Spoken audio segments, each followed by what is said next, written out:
আসসালামু আলাইকুম ওয়ারাহমাতুল্লাহি ওয়াবারাকাতুহু।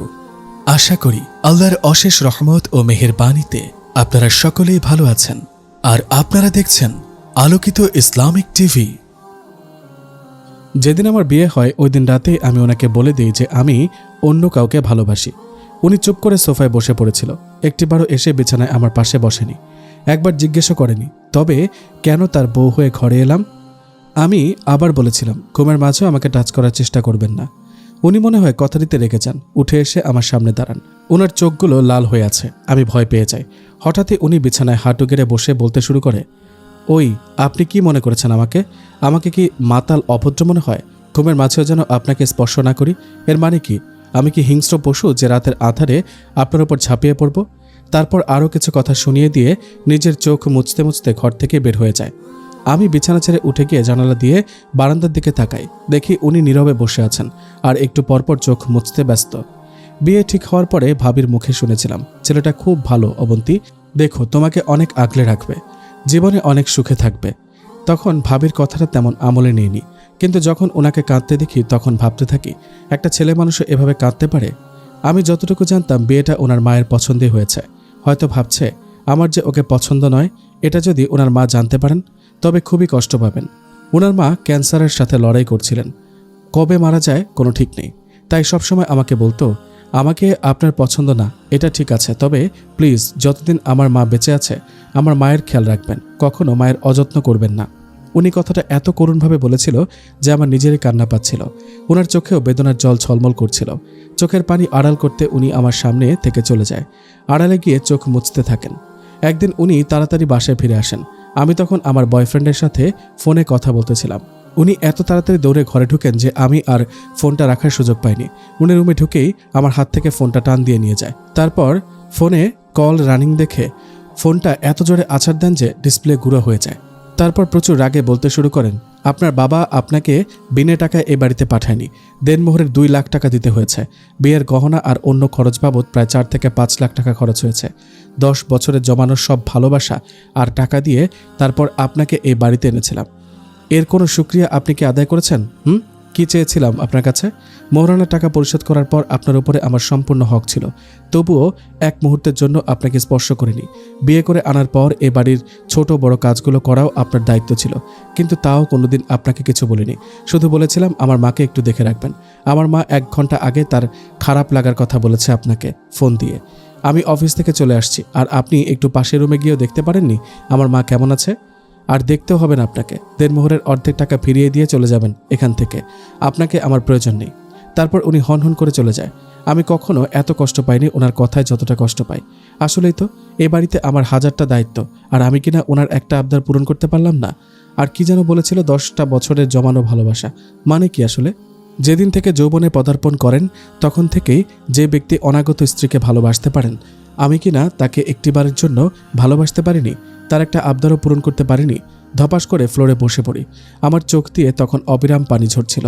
সেই প্রথম আমি মন ভরে কান্না করি। হঠাৎ করে মাইক্রোবাসের দরজা টানার আওয়াজে আমার হুঁশ ফিরে। তাড়াতাড়ি ঘর থেকে বের হই, দেখি উঠোনে একটা মাইক্রোবাসে দাঁড়িয়ে আছে আর উনি আম্মা মানে আমার শাশুড়ি মাকে কোলে নিয়ে ঘর থেকে বের হচ্ছেন। কি হয়েছে দেখার জন্য দৌড়ে যাই, দেখি আমার শাশুড়ির জ্ঞান নেই। বুঝতে বাকি রইল না যে উনি অসুস্থ হয়ে পড়েছেন। আমি ওনাকে কেবল বললাম আমিও যাব, কথাটা বলে দৌড়ে রুমে চলে আসি। তাড়াতাড়ি বোরকাটা পরে রুম থেকে বের হই।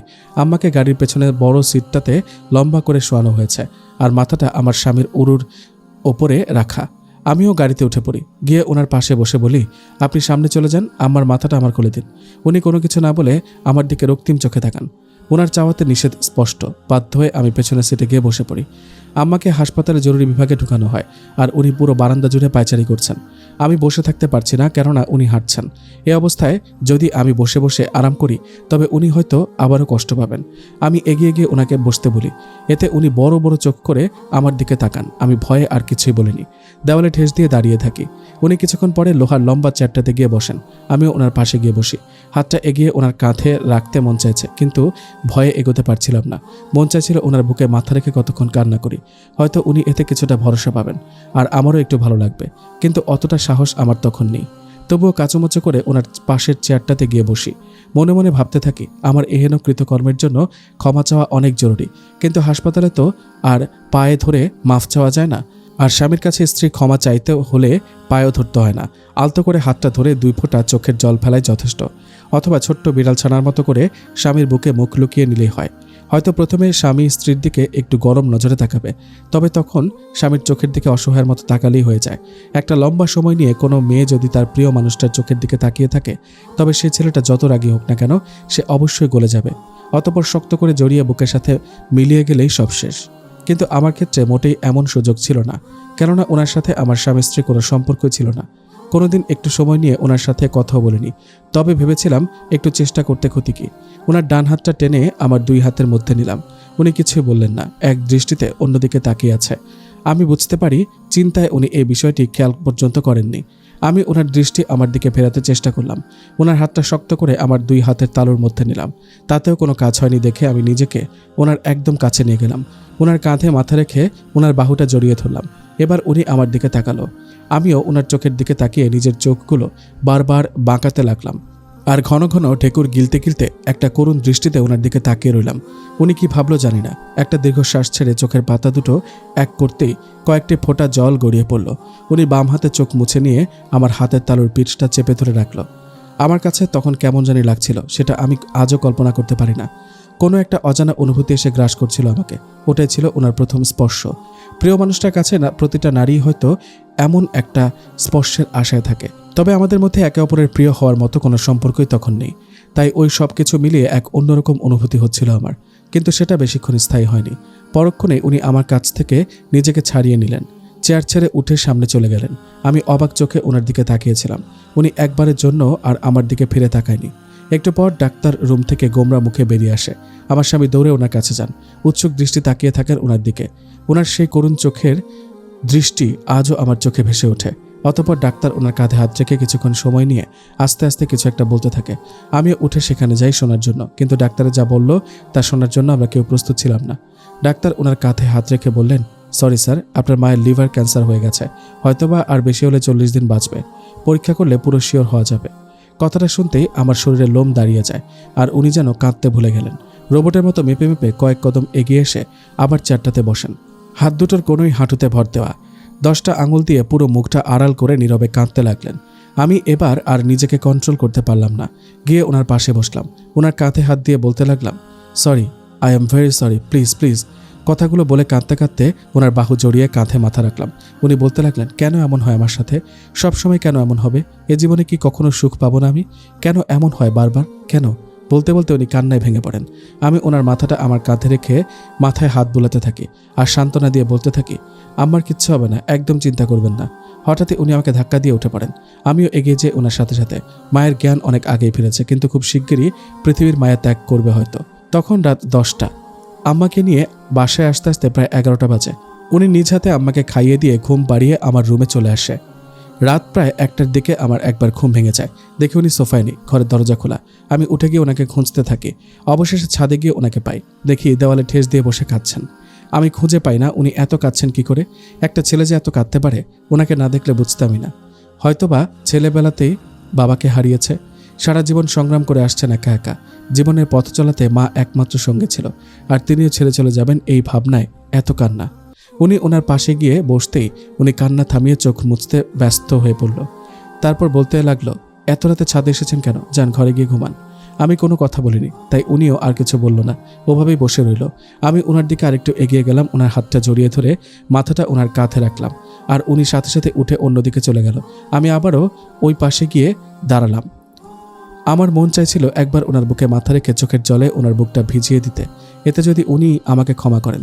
সেই ভাবনা থেকে ওনাকে জড়িয়ে ধরলাম। উনি আমাকে হালকা ধাক্কা দিলেন। আমি আরও জোরে জড়িয়ে ধরলাম। উনিও জোরে ধাক্কা মেরে আমাকে সরিয়ে দিলেন। আমি আবারও এগিয়ে গিয়ে ওনাকে জড়িয়ে ধরি। উনি এবার আমাকে ধাক্কা মেরে সরিয়ে দিয়ে হাত উঁচিয়ে আমাকে থাপ্পড় দিতে নেয়। আবার হাতটা গুটিয়ে নিয়ে সরি বলে চলে যায়। সিঁড়িঘরের কাছে গিয়ে দেওয়ালে ড্রিম করে একটা ঘুষি মারে। আমি বুঝতে পারি উনি আমাকে থাপ্পড় দিয়ে যে রাগটা কমাতে চেয়েছিলেন সেটা দেওয়ালে ঘুষি দিয়ে কমানোর চেষ্টা করেছেন। আমি চাঁদের আলোতে খোলা ছাদে বসে কাঁদতে থাকি। একটু পরে আবার ভয় লাগতে শুরু করে যে এত রাতে ছাদে একা, তাই ঘরে চলে যায়। এতক্ষণে উনি আবার ঘুমিয়ে পড়েছেন, সোফায় শুয়ে আছেন একেবারে জড়সড় হয়ে। হয়তো শীত লাগছে। ঘরে একটাই কাঁথা, আর সেটা আমি দখল করে রেখেছি, তাই তিনি কাঁথা ছাড়াই ঘুমাচ্ছেন।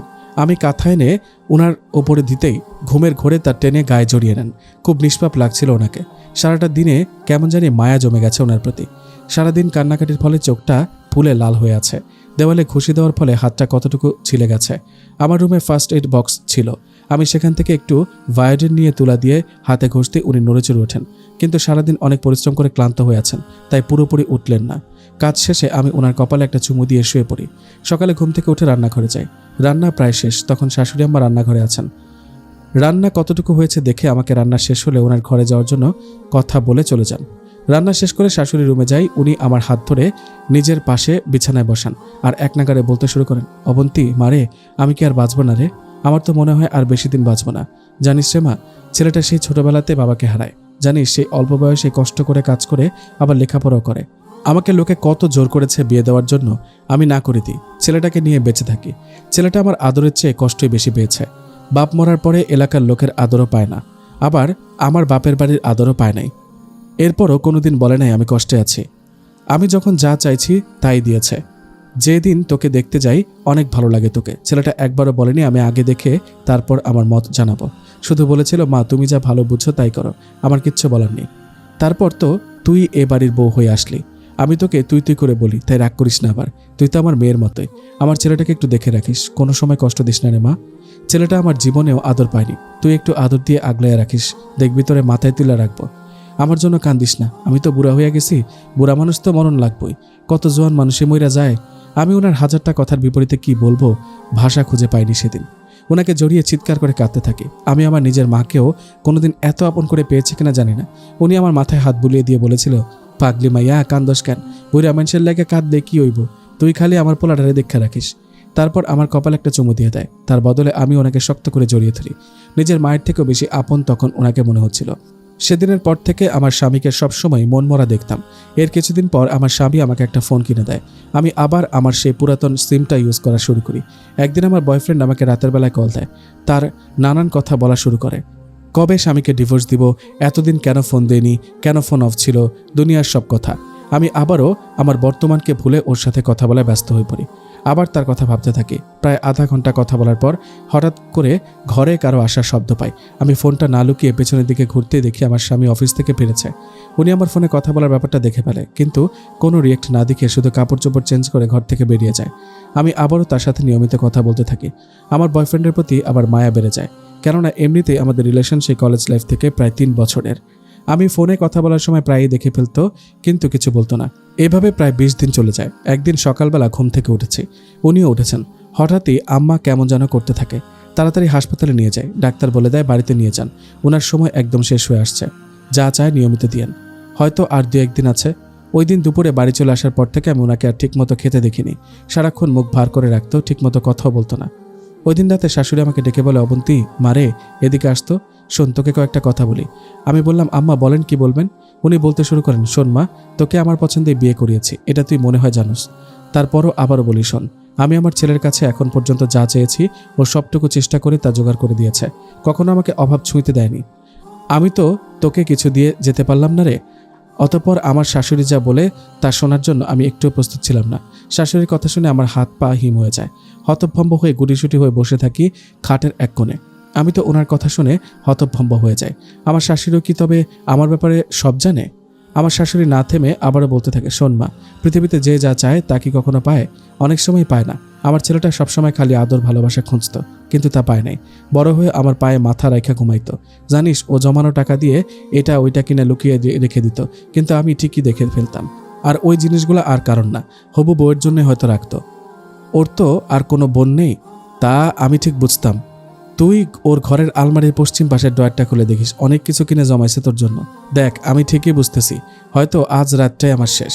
তারপর এই বাড়িতে তুই আরও কত ভাবতাম 2-1টা নাতি নাতনি থাকবো বাড়িতে, ঘরগুলো আবার ভরে যাব, কিন্তু দেখ, তা দেখার কপাল আমার নাই। আর এই জীবনে কষ্ট করছি মনে হইলেও আবার বুঝি যে ছেলেটা আমারে কোনো কষ্টে রাখে নাই। কিন্তু আমি পারলাম না রে, আমি পারলাম না ছেলেটার একটু সুখে রেখে যেতে। পোলাটা আমার রাইতে ছাদে উইঠা 1 লাখ কান্দে, আমিও দীক্ষা লুকাইয়া যাই যেন আমারে না দেখে। ও যদি জানতে পারে যে আমি তোদের এই ব্যাপারটা জানি, তাহলে ও খুব কষ্ট পাইব। তোরে আর কিছু কমু না, আমারে মাফ করে দিস। আমি না বুঝাই তোরে এই বাড়ির বউ বানায় আনছি। এখন যা গিয়া ঘুমা, আমি শেষবারের মতন আজকে একটু ঘুমাই। তুই পারলে আমার একটু অজুর পানি দিয়া যাস, নামাজ পড়া ঘুমাই, যদি সকালের সুযোগ না পাই। আমি এতটাই পাষাণ হয়ে গিয়েছিলাম যে ওই দিন শাশুড়ির পা ধরে মাফও চাইনি। অজুর মগটা হাতে নিয়ে ঘর থেকে বের হতেই দেখি আমার স্বামী শাশুড়ির ঘরের বারান্দা থেকে উল্টো দিকে যাচ্ছে। তার মানে উনি এতক্ষণ সব শুনেছে। শাশুড়িকে অজুর পানি এনে দিয়ে আমি আমার ঘরে চলে আসি। উনিও একটু পরে এসে ঘুমিয়ে পড়েন। পরদিন সকালে উঠেই শাশুড়ির ঘরে যাই। দেখি উনি অনেকক্ষণ আগেই উঠেছেন ঘুম থেকে। নামাজ শেষ করে তাসবিহ হাতে বসে আছেন। আমি জিজ্ঞেস করি, আম্মা কিছু খাবেন এখন? চা বানিয়ে দিব? উনি আমাকে না করে দেন। আমিও নামাজ শেষ করে রান্নায় ব্যস্ত হয়ে পড়ি। আমার স্বামী ওই দিন অফিসে যায়নি, ঘরে থাকেন। একটু পরপর শাশুড়ি খেয়াল করছেন, খোঁজ নিচ্ছেন। দুপুরে খাওয়ার পরে একটু শুয়ে থাকি, কখন ঘুমিয়ে যাই বুঝতেই পারি না। ফোনের আওয়াজে ঘুম থেকে উঠে পড়ি। দেখি আমার বয়ফ্রেন্ড ফোন দিয়েছে। আমি কেন জানি তখন কথা বলতে সংকোচ বোধ করি, তবুও কথা বলি অনেকক্ষণ। সে আবারও আমাকে ডিভোর্সের ব্যাপারে কথা বলে। আমি ঘোরের মধ্যেই বলে ফেলি আমার শাশুড়ি হয়তো আর বেশিক্ষণ বাঁচবে না, শাশুড়ির মৃত্যুর পরেই ডিভোর্স হয়ে যাবে। তারপর যথারীতি অন্য কথা বলতে থাকি। হঠাৎই আমি আমার স্বামীর চিৎকার শুনতে পাই। আমি ফোন ফেলে রেখে দৌড়ে বাইরে যাই। দেখি উনি শাশুড়ির ঘরে। আমি ঘরে ঢুকতেই যা দেখি তাতে আমার শিরা উপশিরা হিম হয়ে যায়। আমার শরীরের লোমগুলো দাঁড়িয়ে যায়। আমার স্বামী শাশুড়িকে জড়িয়ে ধরে কাঁদছেন। আমার শাশুড়ি তখন আর পৃথিবীতে নেই। আমি ঘর থেকে বের হয়ে আসি। আমার কানে একটা কথাই বারবার বাজতে থাকে, তুই তো আমার মেয়ের মতোই, আর কোনোদিন কেউ হয়তো আমাকে অত আপন করে নিবে না। ভাবতেই চোখ বেয়ে পানি ঝরতে থাকে। রুমে এসে বাড়িতে ফোন দিয়ে কাঁদতে কাঁদতে আমার ভাবিকে শাশুড়ির মৃত্যুর কথা বলি। প্রায় ঘন্টা দুয়েক পরেই আমার বাবার বাড়ির অনেকে চলে আসে। আব্বু আমার স্বামীকে সান্ত্বনা দিতে থাকেন, আর উনি কেবল অসহায়ের মতো এক দৃষ্টিতে তাকিয়ে থাকেন শাশুড়ির লাশের দিকে। আসরের নামাজের পরে জানাজা হয়। শাশুড়িকে দাফন করে এসে উনি সোজা শাশুড়ির রুমে চলে যায়। আবার কান্নাকাটি শুরু করে দেন। আমি কি করব কিছুই মাথায় আসছিল না। শেষে আমার ভাবি আমাকে তাগাদা দেয় যেন আমি গিয়ে স্বামীকে সান্ত্বনা দিই। আমি তাদেরকে দেখানোর জন্য একটু এগিয়ে গিয়ে ওনাকে কাঁদতে বারণ করি। রাতের আগে আমার বাড়ির সবাই চলে যায়। রাতে 10টার দিকে আমার স্বামী ছাদে একা বসে আছেন আর আমি ঘরে। তখনই আমার বয়ফ্রেন্ডের ফোন আসে। ওকে শাশুড়ির মৃত্যুর কথা বলতে সে খুশি হয়, কিন্তু ব্যাপারটা আমার খুব খারাপ লাগে। একটা মানুষের মৃত্যুতে কি খুশি হওয়া যায়? আমি তাকে বকা দিলে সে উল্টো আমাকে নানান কথা বলতে থাকে। নানান কথা বলে ইমোশনাল ব্ল্যাকমেল করতে থাকে। আমি আর বেশি কথা না বাড়িয়ে ওকে আশ্বাস দিই যে খুব তাড়াতাড়ি আমাদের ডিভোর্স হয়ে যাবে। সে যেন তার বাড়িতে বিয়ের জন্য আলাপ করে। শাশুড়ির মৃত্যুর প্রায় 10 দিন হয়ে যায়। আমরা তেমন কোনো কথা বলি না, একসাথে খেতেও বসি না। 11 দিনের দিন আমার হঠাৎ শাশুড়ির কথাগুলো মনে পড়ে। উনি তো আমায় বলেছিল আলমারিতে অনেকগুলো জিনিস আছে আমার জন্য। আমি ওনার প্যান্টের পকেট থেকে চাবি নিয়ে ওই ড্রয়ারটা খুলি। দেখি পশ্চিম পাশের ড্রয়ারটা পুরোটা ঠাসাঠাসি ভর্তি। অনেকগুলো সুন্দর সুন্দর শাড়ি আর কিছু 3 পিসের কাপড়, খুব সুন্দর ডিজাইন করা, অনেকগুলো গহনা আর সুন্দর একজোড়া পায়েল এবং একটা সোনালি রঙের ঘড়ি। আমি ড্রয়ারটা বিছানায় নামিয়ে সবগুলো জিনিস নাড়িয়ে দেখতে থাকি। পায়েল জোড়া খুব পছন্দ হওয়াতে তখনই আমার পায়ে পড়ে নিই। তারপর আবার সবগুলো জিনিস গুছিয়ে রাখতে চাই। তখন পায়েলের ঝুনঝুন শব্দ পেয়ে উনি ঘরে চলে আসেন। এসে আমাকে বকাঝকা শুরু করে দেন। আপনি কোন সাহসে আমার ড্রয়ারে হাত দিয়েছেন? আপনাকে কে অনুমতি দিয়েছে? আপনি একবারও আমাকে জিজ্ঞেস করেছেন? বলেই সামনে এসে আমাকে একটা থাপ্পড় মেরে বসে। আজ পর্যন্ত কখনো আমার সাথে এমন করেনি, অথচ ওই দিন আমাকে থাপ্পড় দেওয়ার মানেটা আমি আজও বুঝিনি। কিন্তু থাপ্পড় খেয়ে আমার মাথায় রাগ উঠে যায়। আমি উল্টো ওনাকে ঝাড়তে শুরু করি। আপনি কোন সাহসে আমার গায়ে হাত তুললেন? আপনি কি ভেবেছেন আমি কিছুই বলবো না? আমাকে আর 8-10টা মেয়ের মতো ভাবছেন, তাই না? উনিও বলতে শুরু করেন, তোকে কি ভাববো? আর তুই 8-10টা মেয়ের মতো হবি কেন? তুই যে কেমন মেয়ে তা আমি অনেক ভালো করেই বুঝতে পারছি। আমি ওর আগের মাথায় বলতে শুরু করি, হয়েছে, আর বলতে হবে না। আমাকে ডিভোর্স দিয়ে মুক্ত করেন এবার। আমি আর আপনার সাথে থাকতে পারবো না। ওনার মুখটা শুকিয়ে যায়। তারপর একটু নিচু গলায় উত্তর দেয়, তোর ভালো না লাগলে তুই চলে যা। আমি কেন আগ বাড়িয়ে ডিভোর্স দিতে যাব? যা, এখনই চলে যা। দেখ তোর কোন দরদি তোকে নেয়। আমিও আর দেরি করিনি, তখনই নিজের বাড়ি চলে যাই। ওই দিনের সেই ভুলের মাসুল কি হবে তা আমি আন্দাজও করতে পারিনি, কিন্তু আস্তে আস্তে আমার সব বুঝে আসতে থাকে। কিছুদিন পর আমার বাড়িতে ডিভোর্স লেটার চলে আসে, আর সেই লেটারটা সবার আগে আমার বাবার হাতে পড়ে। বাবার হাতে চিঠিটা আসতেই যা বলেন তা ছিল আমার কল্পনার বাইরে। ডিভোর্স লেটারটা বাবার হাতে পড়তে বাবা আমাকে ডাকতে থাকেন আর বলতে থাকেন, এইসব কি মা? মা মরছে এখনও 15 দিন হয় নাই, এর আগেই তোরে ডিভোর্স দিছে? ও ভাবছে নাকি? আমার আগেই সন্দেহ হয়েছিল। খালি যখন ওর মা আইসা বিয়া ঠিক করে গেছে, তোর মা তো খালি লাফাইছে, পোলা ভালো কইয়া। এখন যে তোর জীবনটা নষ্ট করে দিল। ততক্ষণে আমার ভাবি রান্নাঘর থেকে দৌড়ে আসে। এসে বলতে থাকে, পোলাটারে এত ভালো ভাবছিলাম, আর তার ভিতরে এই মার পছন্দে বিয়া করে এখন মা মরতেই ডিভোর্স দিয়ে দিছে। এতক্ষণে বুঝলাম তাহলে মনে হয় মারে খুশি করার লেগে বিয়া করছিল। এখন মা মইরা গেছে গা, আর বউ ডিভোর্স দিয়ে দিছে। আমি শুধু অভিনয়ের কান্না করতে থাকি। ভাবি আমার মাথায় হাত দিয়ে বলতে থাকে, কান্দিস না, আমরা আছি না, কাঁদতে হইব না তোর, আমরাই তোরে দেখা রাখবো। আমি শুধু অভিনয়ের কান্নাকাটি করে নিজের ঘরে এসে দরজা দিয়ে বসে থাকি আর ভাবতে থাকি, সব কিছু তো আমার কারণেই হয়েছে, সব দোষ আমার। ওনার তো কোনো দোষ নেই। আমার পরিবারের সবার কাছে উনি তো প্রিয় ছিল, আর আজকে সবাই ওনাকে নিয়ে কত খারাপ মন্তব্য করছে। সব কিছুতে তো আমারই দোষ। এখন যদি গিয়ে আমি আমার দোষের কথা বলি, আব্বা আমাকে আস্ত রাখবে না। আমি ওই দিন রাতে বয়ফ্রেন্ডকে ফোন দিয়ে ডিভোর্সের কথা জানাতেই ও যেন চমকে ওঠে আর বলতে থাকে, কি বলো, এসব ফাজলামো বন্ধ করো, ডিভোর্স দিতে বললেই হয়ে গেল। আমি বলি, হ্যাঁ, মোহরানার সব টাকা আগেই পরিশোধ করেছিল, বিয়ের দিনই দিয়ে দিয়েছিল, তাই সমস্যা হয় নাই। ও বলে, তো এখন কি করব? আমি বলি, তুমি এবার তোমার বাসায় জানাও। সে উত্তর দেয়, কি বলছো তুমি? বাসায় জানালেই হবে নাকি? আমার বিয়েতে রাজি হবে না। আর তাছাড়া ডিভোর্সি মেয়ে কি ভালো? আমি বলি, কি বলতে চাও তুমি? ডিভোর্সি মেয়ে ভালো না মানে? আমি কি করেছি? তোমার কথাই তো আমি আমার স্বামীর সংসার ছেড়ে আসছি, এবার তুমি তোমার বাড়িতে জানাও। সে বলে, এটা কোনোদিনই সম্ভব না, আমি পারবো না। আর তুমি যদি আমাকে বিয়ে করতে চাও তবে পালিয়ে বিয়ে করতে হবে। আমি বলি, পালিয়ে বিয়ে করবো কেন? এতদিন তো আমাকে জ্বালিয়ে মেরেছ, খালি ডিভোর্স আর ডিভোর্স। এখন এই কথা বলতেছো কেন? আমি অত কিছু বুঝি না, তুমি কবে আমাকে বিয়ে করবে সেটা বলো। সে বলে, ইসলামী শরীয়ত তো বলে মেয়েদের ডিভোর্স হলে 4 মাস। ফিকহের মাসালাতে এটাকে 3 তুহুর ও বলা হয়। যদি এটা অনেকদিন আগে পড়েছিলাম, যদি ভুল হয়ে থাকে আমাকে বলে দিবেন দয়া করে। ইদ্যত পালন করতে হয়, ওই কয়টা দিন আগে শেষ হোক তারপর বলি। আমি বলি, আমার সেটা প্রয়োজন নেই, ওইটা প্রেগনেন্সি শিওর হওয়ার জন্য। আর আমাদের এমন কোনো সম্পর্কই ছিল না যে আমার বাবু হওয়ার সম্ভাবনা থাকবে। সে বলে, তুই বললেই হলো, এমন কি শিওর আছে? একসাথে 2 মাস থাকছোস, কত কিছুই তো হইতে পারে। আমি বলি, কি বলতে চাও তুমি? তোমার কি আমার প্রতি বিশ্বাস নেই? আর আমি না করার পরেও তুমি এই কথাটা কিভাবে বলতে পারলে?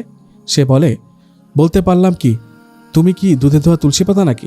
না, মহামনীষী, যে তোমার কথা বিশ্বাস করতেই হবে। আমি বললাম, এই 3 বছরে তুমি আমাকে এতটুকু চিনেছ? আমাকে এত অবিশ্বাস হলো তোমার? নাকি আমাকে বিয়ে করার ইচ্ছা নেই তোমার? সে বলে, আমি জানি না, আমি বাড়িতে কোনোদিনই তোমার কথা বলতে পারবো না। যদি পালিয়ে যেতে পারো তবেই আমি রাজি আছি। আমি পুরো উত্তাল সাগরের মাঝে পড়ে যাই। কোন দিক যাব কোনো কিছু মাথায় আসে না। এখন যদি পালিয়ে না যাই তবে আমাকে বিয়ে করবে না ও। আবার পালিয়ে গেলে আমার বাবার সব সম্মান ধুলোয় মিশে যাবে, সবাই টিটকারি করবে। তারপরও আমি বাধ্য হয়ে ওকে বলি যে, হ্যাঁ, আমি পালিয়ে যেতে রাজি আছি। এখন বলো কবে বিয়ে করবে? সে বলে, সেটা আমি কি বলবো, তুমি ঠিক করো। আর টাকা ম্যানেজ হলে তারপর আমাকে বলবে। আমি বলি, টাকা ম্যানেজ হলে মানে? টাকা কি আমি দিব নাকি? টাকা আমি কোথায় পাবো? সে বলল, টাকা কোথায় পাবে মানে? দেনমোহরের টাকা কি হয়েছে? আমি বলি, দেনমোহরের টাকা উনি বিয়ের সময় পুরোটা দিয়ে দিয়েছিল, ওটা আব্বুর কাছে, ওখান থেকে আমি নিতে পারবো না। সে বলে, নিতে না পারলে বিয়ে হবে কি করে? আমি একটা টাকাও খরচ করতে পারবো না, আমার কাছে কোনো টাকা নেই। আমি বলি, কি বলছো তুমি এসব? তোমার কাছে যদি বিয়ে করার মতো টাকাই না থাকে, আবার বাড়িতেও জানাতে না পারো, তবে আমার সংসার ভাঙলে কেন? সে বলে, আমি তো ভেবেছিলাম দেনমোহরের 2-3 লাখ টাকা পাবা, ওইগুলা দিয়েই হবে। আমি বলি, তুমি ইদ্যত পালনের কথা জানো, তবে এটা জানো না স্ত্রী নিজে ডিভোর্স দিলে ওইটা খোলা তালাক বলে। এতে স্বামীর টাকা দিতে হয় না, উল্টো স্বামীকে টাকা দিয়ে ওই তালাক নিতে হয়। তুমি কেন তবে শুধু শুধু আমার সংসার ভাঙলে? ও বলে, দেখো, যা হওয়ার হয়ে গেছে, তুমি আবার চলে যাও, আমার তোমাকে বিয়ে করা সম্ভব না। আমি বলি, সম্ভব না মানে? তুমি কি আমাকে ভালোবাসো না? যদি আমাকে বিয়ে না করো তবে আমার সাথে রিলেশন করলে কেন? সে বলে, তোমার বিয়ের আগে হলে হয়তো বাড়িতে বলতে পারতাম, এখন তুমি একটা ডিভোর্সি মহিলা। ডিভোর্সি মহিলাকে বিয়ে কোন পরিবার মেনে নেবে? আর আমি ভেবেছিলাম তুমি দেনমোহরের টাকা পাবে, সেটা দিয়ে না হয় বিয়ে করে নেব, পরে 2-1 বছর পরে বাড়িতে আসলে ঠিক হয়ে যাবে। কিন্তু এখন তুমি টাকা দিতে পারবে না, তাই আমিও বিয়ে করতে পারবো না। আর আমি তোমাকে আজ থেকে ভালোবাসি না, আমাকে আর ফোন দিবে না। এটা বলে সে ফোন কেটে দেয়। আমি ফোন দিলে আর রিসিভ করে না। আমি কার জন্য সব ছেড়ে চলে আসলাম, আজ সে আমাকে এই কথা বলছে? কার জন্য আমি এত কিছু করলাম? আমি এখন কোন দিকে যাব? আমি আমার বাবা মাকে কি বলবো? আর যদি আমি আবার আমার স্বামীর কাছে ফিরে যাই তবে ওনার সামনে আমি কোন মুখে দাঁড়াবো? কি বা জবাব দিব ওনার কথাগুলোর? আমার চারিদিক অন্ধকার হয়ে আসে। এত কিছুর চাপ সহ্য করতে না পেরে আমি অজ্ঞান হয়ে যাই। জ্ঞান ফিরতে দেখি আমার পাশে আমার মা আর ভাবি বসা। ওনারা আমার অজ্ঞান হওয়াটাকে সেভাবেই দেখে যেভাবে 8-10টা নববিবাহিত মেয়ের মাথা ঘুরে পড়ে যাওয়া আর অজ্ঞান হয়ে যাওয়াটাকে দেখে। মানে আমি প্রেগনেন্সির কথা বলছি আর কি। কিন্তু আমি তো জানি যে আসলে কি হয়েছে। আম্মু চলে গেলে আমি ভাবিকে বলি যে, ভাবি, তোমরা যা ভাবছো আসলে তা না, আমার অনেক টেনশন হচ্ছিল, যার ফলে এমনটা হয়েছে। আর আমার প্রেগনেন্ট হওয়ার কোনো সুযোগ নেই, ওনার সাথে আমার তেমন কোনো সম্পর্কই ছিল না। আমার ভাবি বলে, কি বলছো তুমি এসব? ও তোমাকে প্রথম থেকে মেনে নেয়নি? তুমি আমাদের বলনি কেন? আমি কি বলবো ভেবে পাই না, কারণ উনি তো আমাকে মেনে নিতে অস্বীকৃতি জানায়নি। আমার জন্যই তো এইসব হলো। তাই আমি আর কোনো উত্তর দিতে পারিনি, শুধু বলি, ভাবি, বাদ দিন তো এইসব, আর বলবেন না। ভাবিও আর কিছু বলে না, চলে যায়। পরদিন আমি আবার আমার বয়ফ্রেন্ডকে ফোন দিই। তখন ও আমাকে যে কথাগুলো বলে তা শুনে আমার মনে হয় এখনই আমার পায়ের নিচের মাটি সরে যাক। আমার আর এই পৃথিবীতে থাকার প্রয়োজন নেই। যাকে এত বছর ধরে ভালোবাসি, যার মায়ায় আমি স্বামী সংসার ছেড়ে চলে এসেছি, যার জন্য আমার স্বামীর মনে কষ্ট দিয়েছি, আমার অসুস্থ শাশুড়িকে মনে কষ্ট দিয়ে পৃথিবী ত্যাগ করতে হয়েছে, সে কিনা আজকে বলল আমি কেবল তোমার টাকাগুলোর জন্য বিয়ে করতে চেয়েছিলাম, এখন তুমি নাকি টাকাই খরচ করতে পারবে না। আমি অত টাকা কোথাও পাবো না, আর বিয়েও করতে পারবো না। আর বাড়িতে আমি একজন অবিবাহিত ছেলে হয়ে যদি একটা ডিভোর্সি মেয়েকে বিয়ের কথা বলি, তবে আমার বাবা আমাকে ত্যায্য পুত্র করতে পারেন। আমি তোমাকে বিয়ে করতে পারবো না, আর ভালোবাসি না। আমাকে আর দ্বিতীয়বার কল দেবে না। আমি কার জন্য এত কিছু করলাম? কার জন্য সবকিছু ছেড়ে চলে আসলাম? আমার আর কিছুই ভালো লাগতো না। আমার বাড়িতে প্রতিনিয়ত আমার স্বামীকে নানান কথা বলতে থাকে। আগে সহ্য হলেও পরে আর আমার ওই কথাগুলো সহ্য হয় না। উনি কেন এত কথা শুনবেন? ওনার তো কোনো দোষ ছিল না, ওনার মাঝে তো কোনো কিছুরই কমতি ছিল না। আমি তো ভালোবাসাগুলোকে দূরে ঠেলে দিয়েছি। কেন করলাম আমি এসব? কেন একটা বারের জন্য আমি ওনার কথা ভাবলাম না? আমি এতটাই স্বার্থপর হয়ে গেলাম। উনি কি কখনো আমাকে ক্ষমা করতে পারবেন? আর কি কোনো সুযোগ আছে আমার ওনার কাছ থেকে ক্ষমা নেওয়ার? এমন হাজারটা প্রশ্ন আমাকে প্রতিনিয়ত তাড়া করতে থাকে। বিবেকের ছুড়ে দেওয়া প্রতিটা গভীর প্রশ্ন আমার হৃদয়টাকে ক্ষতবিক্ষত করতে থাকে। আমার মন চায় যদি একটিবারের জন্য হলেও ওনাকে শক্ত করে জড়িয়ে ধরতে পারতাম, চোখের পানিতে ওনার বুকটা ভিজিয়ে দিতে পারতাম। হয়তোবা উনি আমাকে জড়িয়ে ধরে বলতেন, আর কাঁদতে হবে না, ভালোবাসি তোকে, খুব ভালোবাসি, কথা দে আর কখনো ছেড়ে যাবি না। আমি তখন ওনার বুকে মুখ লুকিয়ে বলতাম, এ জীবন যতদিন আছে কখনো আর ছেড়ে যাব না, শুধু একটিবার আপনার বুকে ঠাঁই দেবেন আমায়। কিন্তু এই কথাগুলোকে কেবল কল্পনায় জায়গা দেওয়া যায়, বাস্তবতা অনেক ভিন্ন। আমি কি কখনো ওনার সামনে দাঁড়াতে পারবো? ওনার চোখে চোখ রাখতে পারবো? ওনার বুকে মাথা রাখতে পারবো? শক্ত করে একবার জড়িয়ে ধরতে পারবো? জানি না কখনো সম্ভব কিনা। আমি পারবো না, আমি হয়তো পারবো না। তবে আজ কেন জানি মনে হচ্ছিল, হ্যাঁ, আমিও ওনাকে খুব করে ভালোবেসে ফেলেছিলাম। ওই পুরনো সিম কার্ড, সেই 3 বছরের মায়া আমাকে শেষ করে দিয়েছে, আমার ভালোবাসাকে শেষ করে দিয়েছে। এসব ভাবতেছিলাম ঠান্ডা ফ্লোরে বসে। কাঁদতেও শরীরে অনেক শক্তি ব্যয় হয়, তাই খুব ক্লান্ত লাগছিল। একটু ঘুমালে মনে হয় ভালো লাগতো। এইভাবে ফ্লোর থেকে উঠে বিছানার কাছে যেতে ঝুনঝুন শব্দ আমার কানে বাজতে থাকে। হ্যাঁ, ওই দিন আসার সময় পায়েলগুলো রেখে আসিনি। উনিও আমাকে বারণ করেনি। হয়তোবা ভালোবাসতেন বলেই কিছু বলেনি, নতুবা আমার সাথে আর কথা বলার কোনো রুচি হয়নি। তাই আমারও আর রাগের সময় খেয়াল হয়নি। বিছানায় বসে এক নজরে তাকিয়েছিলাম পায়েলগুলোর দিকে। রেডিমেড জিনিস নয়, অর্ডার দিয়ে বানানো। একটা পায়েল খুলে প্রতিটা অংশ ভালোভাবে খুঁটিয়ে খুঁটিয়ে দেখলাম। খোদাই করে সুন্দর করে লিখেছিল আই, আবার একটু পরে লেখা এল, একটু উঁচু করে আঁকা লাভ, তারপরেই লেখা ইউ। এই ছোট ছোট সংক্ষিপ্ত লেখাগুলোর মানে সবাই বুঝে, আমিও সেদিন বুঝেছিলাম। পায়েলটা বুকে জড়িয়ে অনেক কান্না করি। এত ভালোবাসা জমা ছিল আমার জন্য, আর আমি এটুকু অর্জন করতে পারলাম না। পায়েলে কি কেবল এটা লেখা ছিল?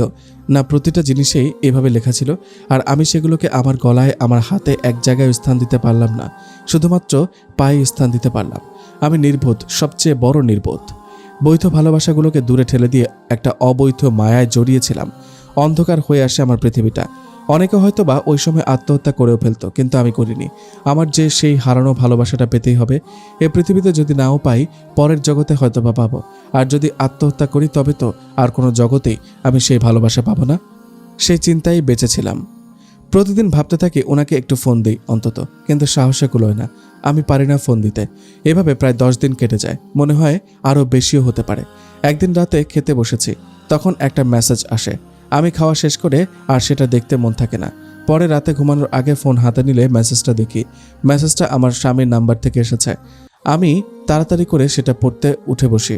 অনেক বড় একটা মেসেজ, কি রেখে কি পড়বো আমি বুঝতে পারি না। অবশেষে শুরু থেকে খুব মন দিয়ে পড়তে শুরু করি। উনি লিখেছেন, কেমন আছো?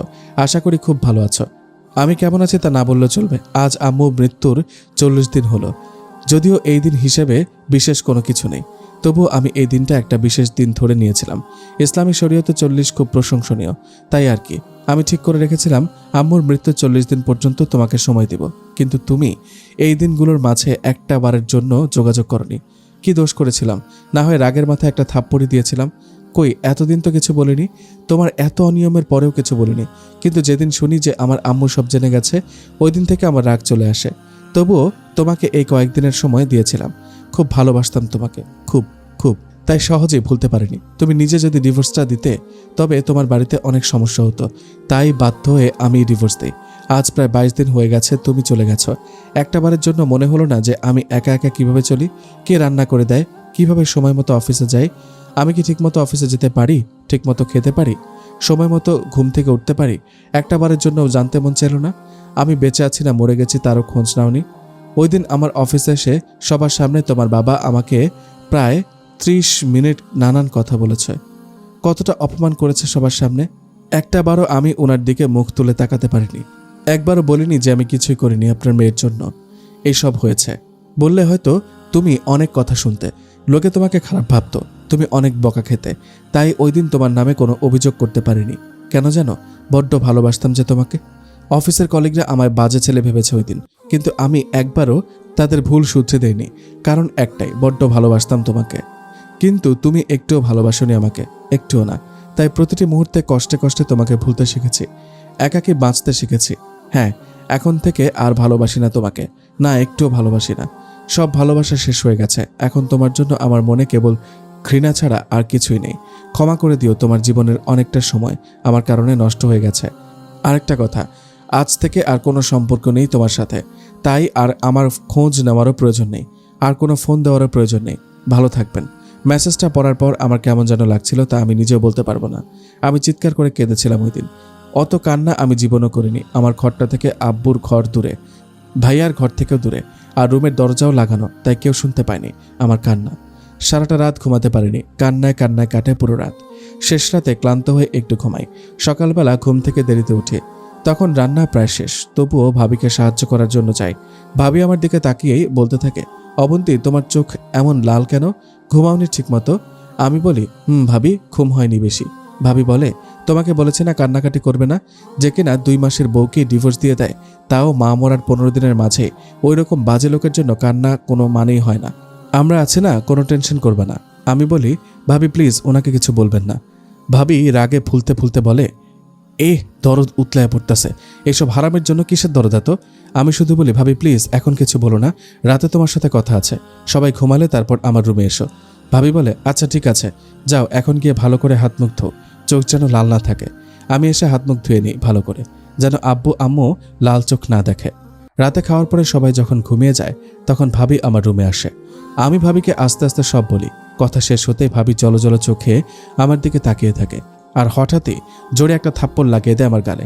আমি হতভম্ব হয়ে গালে হাত দিয়ে দাঁড়িয়ে থাকি। কথা শেষ হতে ভাবি আমাকে একটা থাপ্পড় মারে।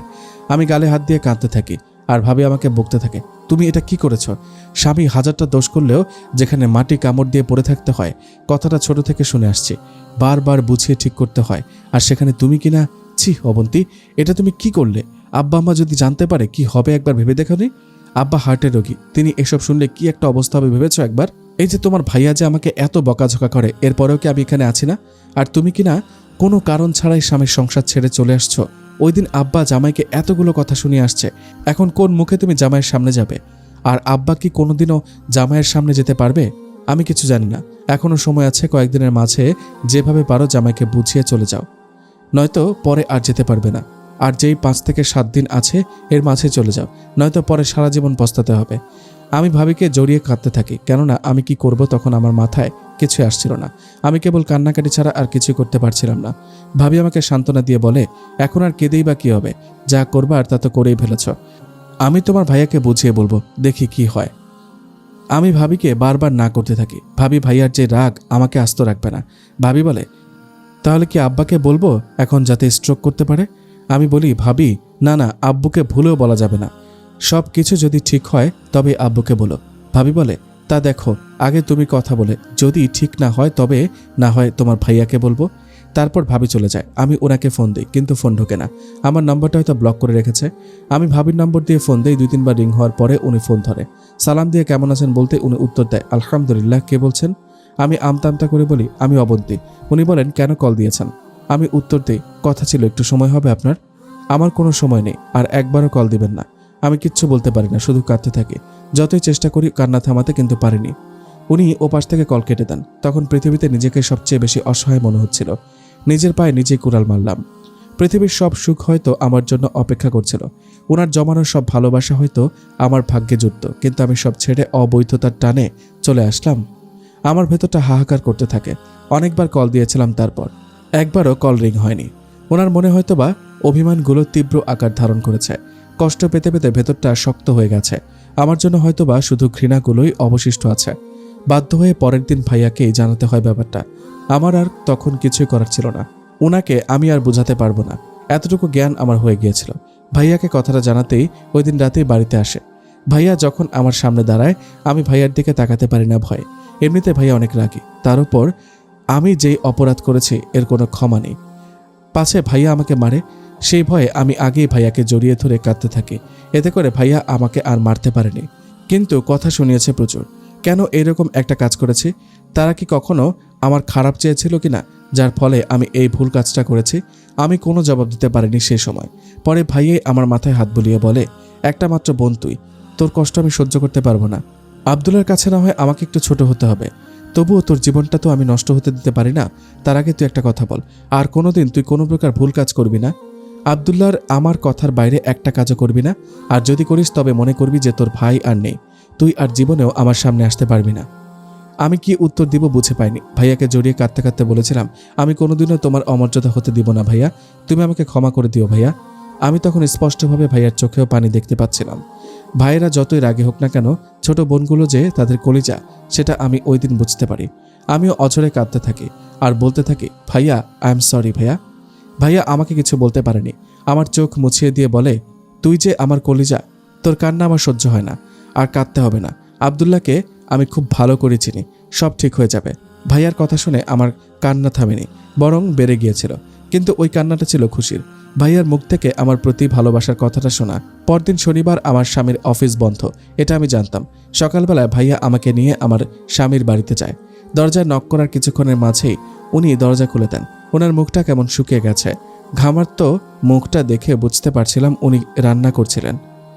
উনি আমাকে দেখে আবার মুখ ঘুরিয়ে দরজা বন্ধ করে দিতে নেন, কিন্তু পরবর্তীতে ভাইয়াকে দেখে আর দরজা লাগাতে পারেনি। আমরা দুজনে ঘরে ঢুকে পড়ি। ভাইয়া আমাকে দূরে যেতে বলে, তারপর ওনার হাত ধরে কী সব যেন বলছিলেন, আমি কিছুই শুনতে পাইনি।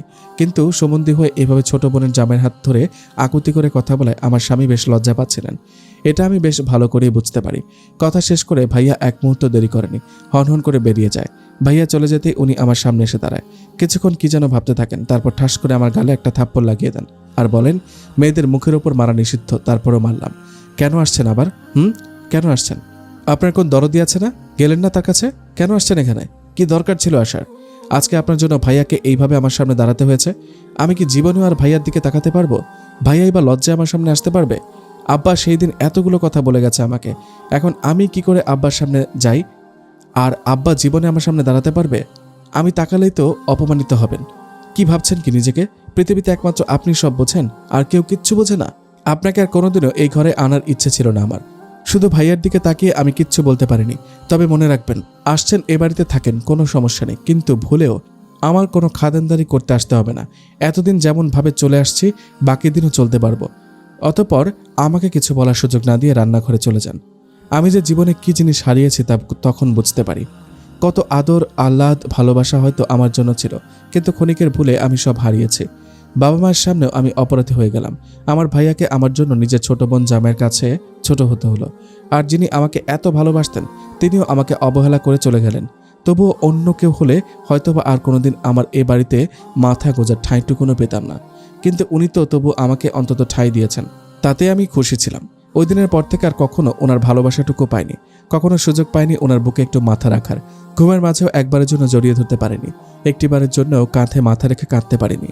উনি বিছানায় ঘুমাতেন না আমার স্পর্শ পাবেন বলে, সে আগের মতো সোফাতে ঘুমিয়ে পড়তেন। কতকবার চেষ্টা করেছি ফ্লোরে বসে অন্তত ওনার হাতে মাথা রেখে ঘুমাতে, পারিনি। কখনো ঘুম থেকে উঠে ধমকাতে একটু দেরি করেনি। কতবার চেষ্টা করেছি পাঁচ হয়ে ক্ষমা চাইতে, কিন্তু একটিবারের জন্য ওনাকে ছুতে পর্যন্ত দেননি। আমার ভেতরে কষ্টগুলো পাহাড়ের মতো বিশাল হতে থাকে। প্রতিনিয়ত চোখের পানি ঝরিয়েও কষ্ট কমাতে পারিনি আমি। মাঝে মধ্যে মাঝরাতে উঠে চুপ করে ফ্লোরে বসে থাকতাম, এক দৃষ্টিতে ওনার ঘুমন্ত চেহারার দিকে তাকিয়ে থাকতাম। কত সুন্দর একটা মুখ ছিল আগে, আমি যাওয়ার পরে একদম শুকিয়ে গেছে। যে মানুষটা কখনো রান্না করেনি সে ওই কয়টা দিন কি খেয়ে বেঁচেছিলেন তা আল্লাহ তাআলাই ভালো জানেন। ওভাবে কখনো ঘন্টার পর ঘন্টাও বসে থাকতাম। চোখ থেকে পানিগুলো গাল বেয়ে পড়ে গেল, গলা পর্যন্ত ভিজিয়ে দিত। অবশেষে ক্লান্ত হয়ে আবারও ঘুমিয়ে যেতাম। একদিন রাতে উনি অফিস থেকে ফিরতে খুব দেরি করছিল। টেনশনে আমার বুক শুকিয়ে আসছিল। অতঃপর প্রায় 10টার দিকে বৃষ্টিতে ভিজতে ভিজতে বাড়ি ফিরে সারা শরীরের কাপড় ভিজে একাকার, একদম কাক ভেজা হয়ে কাঁপতে কাঁপতে ঘরে ঢোকেন। তাড়াতাড়ি কাপড় পাল্টে কোনো রকমে কটা খেয়ে কাঁথা মুড়ি দিয়ে সোফায় শুয়ে পড়েন। রাতে প্রচুর জ্বর আসে। আধো ঘুমে গোঙাতে গোঙাতে আবল তাবল বকতে থাকে। ঘুম থেকে উঠিয়ে কাঁধে ভর দিয়ে সোফা থেকে কোনো রকম বিছানায় নিয়ে আসি ওনাকে। শরীর জ্বরে পড়ে যাচ্ছে। মাথার নিচে পলিথিন কাগজ দিয়ে মাথায় প্রায় 2 বালতি পানি দিতে হয়। তারপর জ্বর কিছুটা কমে আসে। ভেজা বালিশ থেকে মাথা সরিয়ে আমার পায়ের উপরে শুয়ে দিই। রাত তখন প্রায় 1টা বাজে। আমার চোখেও প্রচুর ঘুম আসে, কিন্তু ওনার মাথাটা পা থেকে সরিয়ে বালিশে দিয়ে আমিও যে একটু ঘুমাবো তার সাহস হয় না। কতদিন পরে ওনাকে কাছে পাওয়ার একটু সুযোগ পেয়েছি সেই ভাবনায় পেট দেওয়ালে ঠেসে দিয়ে বসে থাকি। কখন যে ঘুমিয়ে পড়ি নিজেও জানি না। হঠাৎ ওনার ডাকে ঘুম ভেঙে যায়। এই অবন্তী, অবন্তী, এই ওঠো। আমি ঘুম জড়ানো কণ্ঠে উত্তর দিই, কি হয়েছে, আবার খারাপ লাগছে? উনি বলে, না এখন একটু ভালো লাগছে। আমি বলি, আচ্ছা তবে ঘুমিয়ে থাকুন, সব ঠিক হয়ে যাবে। উনি বলে, তুমি এভাবে ঠেস দিয়ে ঘুমাতে পারবে? বালিশ নিয়ে শুয়ে পড়ো। আমি উত্তর দেই, আসলে বালিশ একটা ভিজে গেছে, আর একটাতে কি করে দুজন ঘুমাবো? তার চেয়ে ভালো এভাবেই ঘুমিয়ে থাকুন, আমিও ঘুমাই। আর কোনো কথা না বলে উনি উঠে বালিশ নিয়ে শুয়ে পড়েন, আর একটু পরে আমাকেও টেনে শুয়ে দেন। আমি এমনিতেই বসে বসে ঘুমিয়েছি। আমার ঘুম ভালো হয়নি। ঘুমে চোখ বন্ধ হয়ে আসছে, তাই বিছানায় মাথা রাখতেই আমি ঘুমে তলিয়ে যাই। সকালে ঘুম থেকে উঠে নড়তে পারি না। তখনও পুরোপুরি সকাল হয়নি। আমি নিজেকে আবিষ্কার করি ওনার বুকে। একমাত্র বালিশে উনি শুয়ে আছেন, আর আমি ওনার হাতের ওপর শুয়ে আছি। ওনার ডান হাতের ওপরে আমার মাথা, আর বাম হাত দিয়ে আমাকে জড়িয়ে ধরে আছেন। তখন আমার যে কতটা ভালো লাগে আমি বলে বোঝাতে পারবো না। খুশিতে আমার কান্না চলে আসতে থাকে। আমি কোনো রকমে মাথাটা ওনার দিকে ঘুরিয়ে ওনার বুকে মুখ রেখে আবার ঘুমানোর চেষ্টা করি, কিন্তু বিভিন্ন ভাবনা আমাকে ঘুমাতে দেয় না। তাই বিড়াল ছানার মতো গুটি মেরে সজাগ হয়ে শুয়ে থাকি। উঠতে মন চায় না, কিন্তু বেশি দেরি হলে আবার নামাজ কাজা হয়ে যাবে, আর ওনাকে যদি নামাজের জন্য না ডেকে দিই তবে হয়তো আবার রাগ করতে পারে। তাই কোনো রকমে নিজেকে ছাড়িয়ে নিয়ে উজু করে এসে ওনাকে ডেকে দিই। কিন্তু রাতে জ্বর থাকার কারণে হয়তো উঠতে কষ্ট হচ্ছিল। খালি বারবার হু হু করে আবারও ঘুমিয়ে যাচ্ছিলেন। আমি ওনার কপালে চুমু দিয়ে কানে কানে বলি, এই যে এত ঘুমালে হবে, নামাজ পড়তে হবে না? উঠুন, নামাজ পড়ে তারপর আবার মন চাইলে ঘুমাবেন। এবার তিনি ঘুম থেকে উঠে তাড়াতাড়ি গিয়ে ফ্রেশ হয়ে ওযু করে আসেন। দুজনে একসাথে নামাজ শেষ করি। নামাজ শেষ হতে উনি বললেন, 2 রাকাত নফল নামাজ পড়ে নাও। আমিও ওনার কথা মতো নফল নামাজ পড়ে নিই। তবে নামাজ শেষে বুঝতে পারি এটা হলো সেই নামাজ যা 2 প্রান্তের 2 জন একসাথে হওয়ার শুকরিয়া স্বরূপ আদায় করে। ওই দিনের পর থেকে আমি কিছুটা ভালোবাসা পাই। কিছুটা বলতে আমাকে আগের মতো অতটা অবহেলা করতো না। অবহেলা কমে গেছে ঠিকই, কিন্তু আজও আমি ভালোবাসাটা পাইনি। জানি না কবে পাবো। হঠাৎ বাস ড্রাইভার হার্ড ব্রেক করতে সামনের দিকে ঝুঁকে পড়ে অবন্তী আর অপরিচিতা। নিজেদেরকে তাড়াতাড়ি সামলে নেয় তারা। এতক্ষণ ধরে ঝিম ধরে অবন্তীর কথাগুলো শুনতে থাকা অপরিচিতা বলে, আপু তবে এখন আমার কি হবে? আমিও যে বড় একটা ভুল করে ফেলেছি। শোনো অপরিচিতা বোন, এখন তোমার বয়স সবে মাত্র 18 হয়েছে। হয়তো তুমি মনে করছো সেই কলেজ লাইফের রিলেশনটা অনেক মজার ছিল, সে অনেক ভালোবাসতো। আরে বোকা মেয়ে, সে যদি তোমাকে ভালোবাসতো তবে একবারের জন্য হলেও তো তোমার পরিবারে বলতে পারতো, অথবা তার পরিবার থেকে কাউকে পাঠাতে পারতো। সে কিন্তু কিছুই করেনি। আরেকটা কথা শোনো, স্কুল কলেজ লাইফে কেউ কেউ রিলেশন কেন রাখে জানো? কেউ কেউ কেবলমাত্র একটু ফোনে গল্প করার জন্য আর কলেজে স্কুলে টাইম পাস করার জন্যই রিলেশন করে। আবার কেউ কেউ রিলেশনে জড়ায় তার ওই উঠতি বয়সের চাহিদা মেটানোর জন্য। একটাবার লুকিয়ে খোঁজ নিয়ে দেখো, তোমার অবর্তমানে সে হয়তোবা আরেকটা রিলেশনশিপে জড়িয়ে গেছে। আবার নতুন করে কাউকে বলছে, তোমাকে ছাড়া আমি বাঁচব না। তুমি হয়তোবা এখন আমাকে বলবে যে আমি তোমাকে এত জ্ঞান দিচ্ছি, আমি কেন তবে ওই ভুলটা করেছিলাম? আসলে আমার ওই ভুলের কারণে শিক্ষা হয়েছে বলেই তো তোমাকে আজ বোঝাতে পারছি। ভুল থেকেই তো সবাই শিক্ষা নেয়। এই বলে অবন্তী অপরিচিতাকে বোঝাতে লাগলো। অপরিচিতা বলে উঠল, আপু আমি যেমন 2 বছরের সম্পর্কে মায়ায় জড়িয়ে গেছি, সে কি জড়িয়ে যায়নি? অবন্তী বলে, হ্যাঁ এটা ঠিক বলেছ। একসাথে চলার ফলেই আসলে মায়া জন্মায়, ভালোবাসা জন্মায়। প্রথম দেখায় তো কেবল সুন্দর চেহারাটাই ভালো লাগে, কিন্তু একটা কথা মনে রাখতে হবে, 3 থেকে 4 বছরের রিলেশনশিপের মায়ার চাইতে 3 অক্ষরের কবুল শব্দটার মায়া অনেক বেশি। হুট করে একজনকে আই লাভ ইউ বলে ফেলা যায়, কিন্তু কবুল শব্দটা উচ্চারণের সময়ে হৃদয়টা ছিঁড়ে যায়, চোখ থেকে পানি আপনা আপনি ঝরে। সেই পানিটা একদিক দিয়ে সুখের, অন্য দিক দিয়ে বেদনার। তুমি আজকে যদি তোমার স্বামীকে ডিভোর্স দিয়ে বাড়ি চলে যাও এবং ইদ্যত পালন শুরু করে দাও, আমি গ্যারান্টি দিয়ে বলতে পারি তুমি কালকে হাতের অনামিকা আঙুলটার দিকে তাকিয়ে ভাববে এখানে অনেক যত্নের একটা আংটি ছিল। খেতে গেলে ভাববে সে কি খেয়েছে, না আমার জন্য কষ্ট পেয়ে না খেয়ে ঘুমিয়ে গেছে। ঘুমাতে গেলে ভাববে সে কি ঠিকমতো ঘুমাতে পারছে নাকি বিছানার দিকে তাকিয়ে আমার কথা ভাবছে। অপর দিন শেষে পরিসংখ্যান করবে তুমিই তার চাইতে বেশি ভেবেছ, তুমি তার চেয়ে কম ঘুমাতে পেরেছ, তুমিই ঠিকমতো খেতে পারোনি। তখন আবার ভাবতে শুরু করবে ওই দিন কত কষ্ট করে আলহামদুলিল্লাহ কবুল শব্দগুলো বলেছিলাম, আজ এত তাড়াতাড়ি সব ভুলে চলে এলাম, আমি কি ভুল করিনি? তখন তোমার বুঝে আসবে যে হ্যাঁ, তুমি কি জিনিস পেছনে ফেলে রেখে চলে এসেছ। এখন অনেক দেরি হয়ে গেছে, তুমি আর সেই হারানো জিনিস আগের মতো করে ফিরে পাবে না। অপরিচিতা উত্তর দেয়, আপু তবে এখন আমি কি করব, আমাকে একটা সঠিক রাস্তা বলে দাও। অবন্তী বলে, আমি এতক্ষণ যা বললাম খুঁজে দেখো, তার মাঝেই তোমার সঠিক রাস্তা। তুমি ওইসব অতীত ভুলে এখন বাস্তবতার চিন্তা করো। এখন তোমার বিয়ে হয়ে গেছে, বিয়ের পরে তুমি যতই অতীত ভাববে ততই তোমার পাপের পাল্লা ভারী হবে। আর তাছাড়া তুমি যদি এখন আবার সেই পুরাতন প্রেমিকের কাছে ফিরে যাও, তুমি কি ভাবছো তুমি সুখী হবে? মোটেও না। ছোট থেকে ছোট ভুলে সে তোমাকে খোঁটা দিবে, তোমার একটু ভুলেই শাশুড়ি ননদের খোঁটা শুনতে হবে। তাই যা বলেছি তাই করো। যাও পেছনে সিটে গিয়ে বসো, রাতে অতীত ভুলের জন্য স্বামীর কাছে ক্ষমা চেয়ে নিও আর সুন্দর করে সংসার শুরু করো। অপরিচিতা একটু চুপ থেকে আবার বলে, সত্যি যাবো আপু। অবন্তী বলে, তো আর কি, যাও পেছনের সিটে যাও আর আমার জন্য দোয়া করো যেন সব ঠিক হয়ে যায়। অপরিচিতা মুচকে এসে অবন্তীর পাশ থেকে উঠে 2 সিট পেছনে গিয়ে স্বামীর পাশে বসে। অবন্তীর মুখেও হাসি ফুটে ওঠে, মনে মনে বলতে থাকে, আল্লাহ আমি পেরেছি, নিজে ভুল করলে অন্যকে ভুল করতে দেইনি, আমি তাকে বোঝাতে পেরেছি, আমি একটা সংসার সুন্দর করার উসিলা হয়েছে। আল্লাহ আল্লাহ এই কাজকে উসিলা করে তুমি আমার সংসারটা ঠিক করে দাও। আল্লাহ তুমি ওনার মন পরিবর্তন করে দাও, এখন থেকে যেন উনি আমাকে আগের মতোই ভালোবাসে সে ব্যবস্থা করে দাও। অবন্তী আজকে তার বাপের বাড়ি যাচ্ছিল, একা তো আর যাওয়ার কথা ছিল না, অবশ্যই তার স্বামীর সাথে থাকতো। আসার সময় স্বামীকে অনেক বলেছিল, কিন্তু তার স্বামী আব্দুল্লাহ বলে, দেখো আমি কোন মুখ নিয়ে তোমাদের বাড়িতে যাব, আমি পারবো না, আব্বা আমাকে দেখলে অপমানিত হবেন, আম্মা আমাকে দেখলে অপমানিত হবেন, আমি কারো দিকে মুখ তুলে তাকাতে পারবো না, কারণ মুখ তুলে তাকালেই তারা অপরাধ বোধে ভুগবেন, আমি চাই না ওনাদের অপমানিত করতে, আর তার চেয়ে ভালো তোমার যেতে মন চায় যাও, আমি গাড়িতে তুলে দিয়ে আসি, বাস একেবারে তোমাদের এলাকার স্টেশন হয়ে যাব, সেখান থেকে পরে রিক্সা করে চলে যাব। অবন্তী আর কিছুই বলতে পারে না, কারণ তার বোঝা হয়ে গেছে কি ভুল সে করে ফেলেছে। তাই কেবল মাথা ঝাঁকিয়ে সম্মতি জানায়। আব্দুল্লাহ ও স্ত্রীকে গাড়িতে উঠিয়ে দিয়ে নিজে অফিসে চলে যায়। আর সেই বাসেই উঠে অন্য আরেক বিবাহিত নবদম্পতি।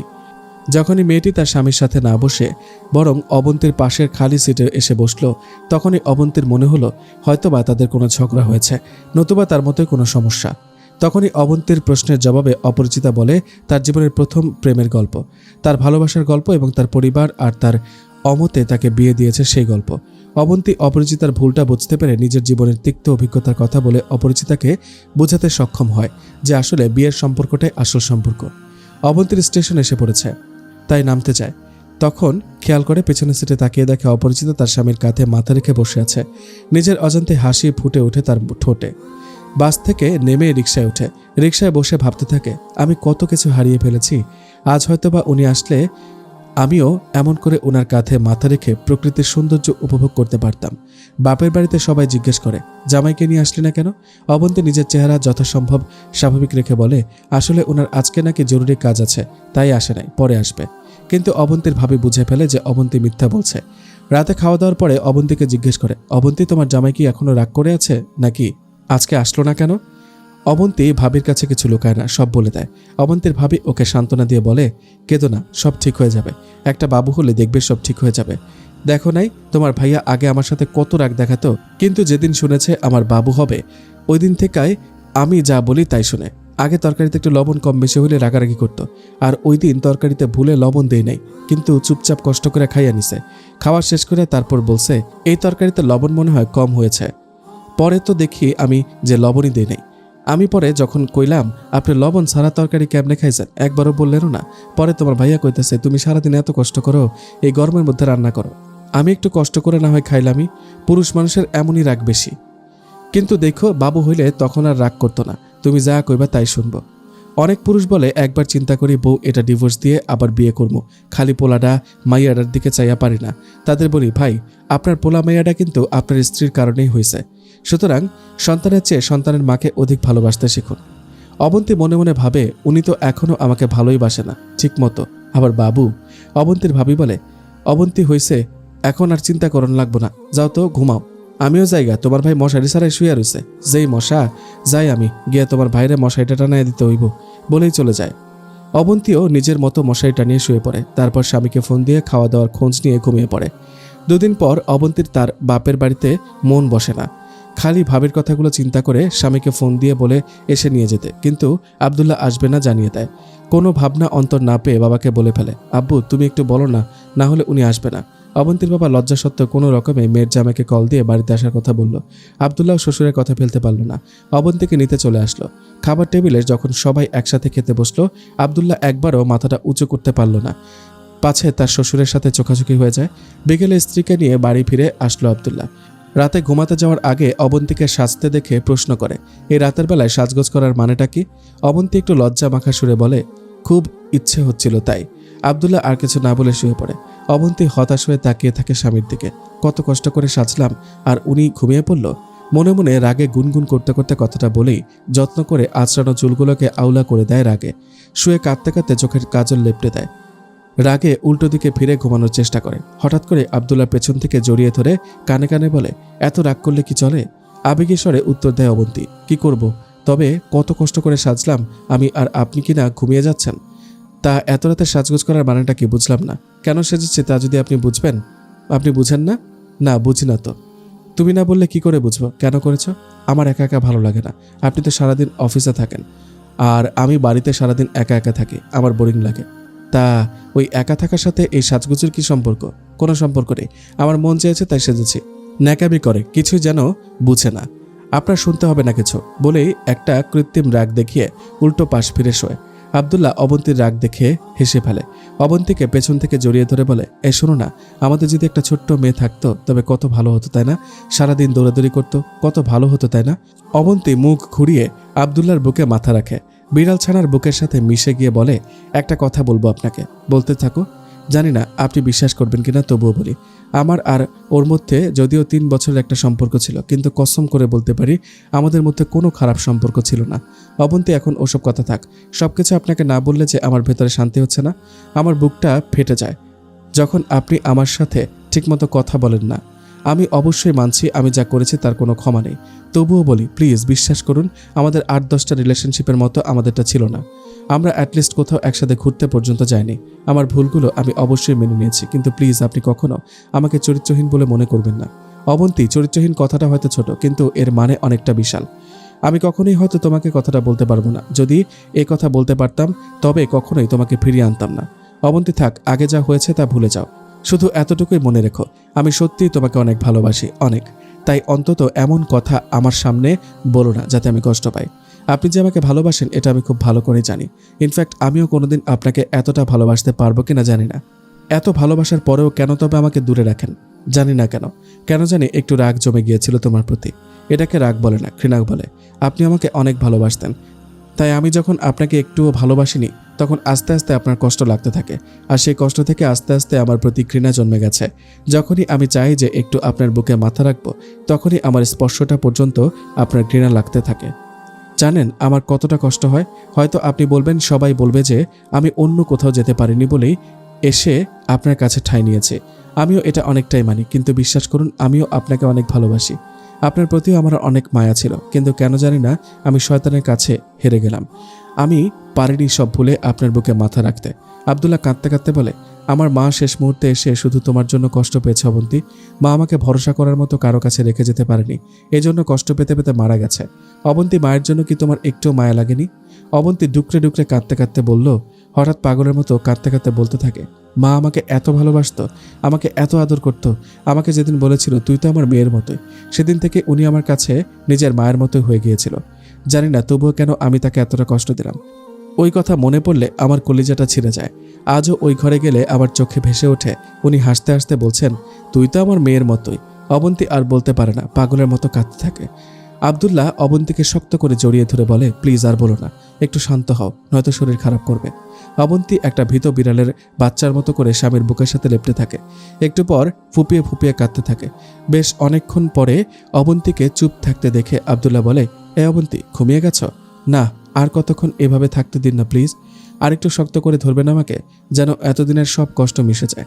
অবন্তী, তোমার কি হয়েছে বলো তো?